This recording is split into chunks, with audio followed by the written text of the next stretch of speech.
Hello, Internet. So I wanted to take just a minute to show off my latest piece that I finished. I'm really proud of this one. If you've been following me before, you'll see other things that I've built, like a dice tower, a wheel of doom, a couple of DM screens, obviously the wall behind me and the table that this is sitting on. This is the latest in my line of woodburn pieces for my game room. So obviously my room has a theme, but it's my art form, so the things that I've been making, I've been doing in this style. So like I said, this is the latest. Just wanted to show it off. This is a ship model with the battle map to be used for seafaring adventures. The way I built this, it's designed so that, yeah, you can use it all put together like this if you wanted to, but getting the miniatures between them and moving around can be a little bit of a pain. So each of these levels come off and can be just set on the table to use independently. They all come out of the frame.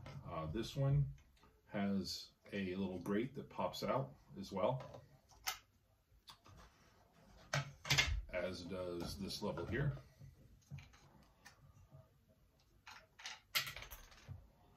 Put you back in, and then the lowest level as well. At the base of this, it has a base underneath it that is all darkened in. It's all glued together and held tight so that it's nice and solid and sturdy. You don't have to worry about it falling over. All the spacing between has been set so that the pieces can slide in and sit on the platform that they're supposed to with a fair amount of ease.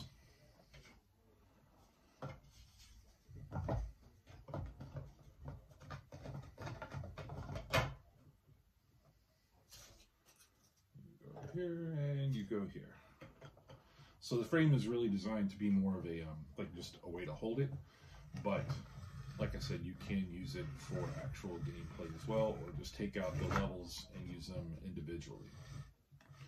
Once they're in there, you know, the top level might come a little bit. I'm thinking about maybe adding a little magnet just on the tips of these to hold them in place. I'm not sure if I'm going to do that yet, but all the artwork is done. It's all finished. It's all clear coated and complete.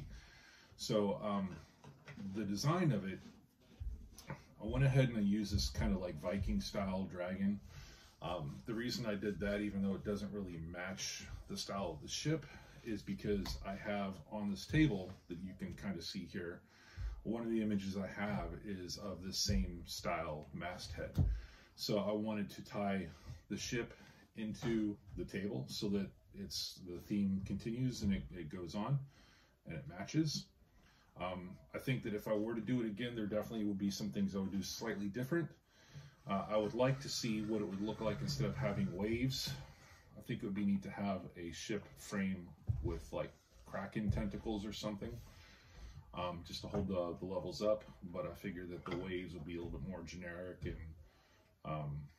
to you know, most tabletop games.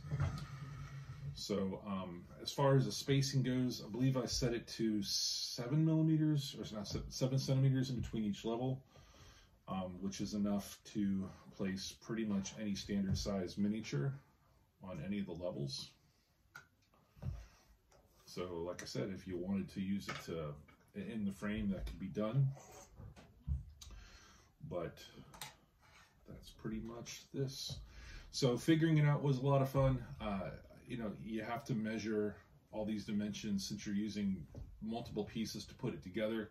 You have to measure it from the center out instead of saying, oh, this just needs to be this far apart from each other. It's, you know, you need to know how far out from the middle it's got to be and how far out from the middle it's got to be width-wise so that you can make sure that you get it. So putting it together, you know, it was a lot of fun. Fortunately, I didn't make any major mistakes that caused me to have to start over on anything.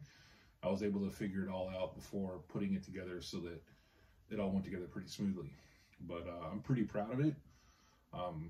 Given that I didn't have a scroll saw, all of this was done with a Dremel tool.